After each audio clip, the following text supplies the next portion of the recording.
ইনসাফ বারাকা kidney and general হাসপাতালে east West media গ্রুপের সাংবাদিক, কর্মকর্তা, কর্মচারী ও তাদের পরিবারের সদস্যরা স্বল্প মূল্যে চিকিৎসা ও স্বাস্থ্য পরীক্ষা করাতে পারবেন। রবিবার এ বিষয়ে একটি কর্পোরেট চুক্তি স্বাক্ষরিত হয়েছে। ইস্ট ওয়েস্ট মিডিয়া গ্রুপের পক্ষে চুক্তিতে স্বাক্ষর করেন কালের কণ্ঠের প্রকাশক ময়নাল হোসেন চৌধুরী এবং ইনসাফ বারাকা কিডনি অ্যান্ড জেনারেল হাসপাতালের পক্ষে স্বাক্ষর করেন হাসপাতালের অতিরিক্ত ব্যবস্থাপনা পরিচালক মোহাম্মদ আলতাফ হোসেন। এছাড়া রবিবার ইনসাফ বারাকা কিডনি অ্যান্ড জেনারেল হাসপাতালের ব্যবস্থাপনায় ও ইস্ট ওয়েস্ট মিডিয়া গ্রুপের আয়োজনে দিনব্যাপী ফ্রি মেডিকেল ক্যাম্প অনুষ্ঠিত হয়।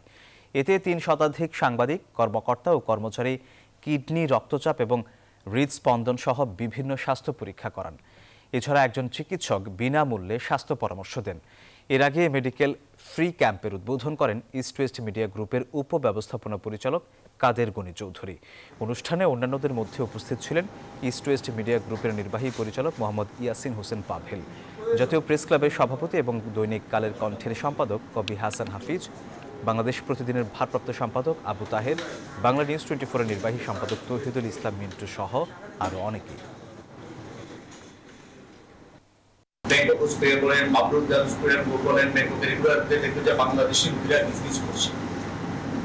এই ঘোষণাটা আমাদের উদ্যাপন করা দরকার। কেন সেখানে যাচ্ছে? এখনো কেন স্বাধীনতার 54 বছর পরে আমার চিকিৎসা সেবার জন্য আমাকে বিদেশের দ্বারস্থ হতে হবে?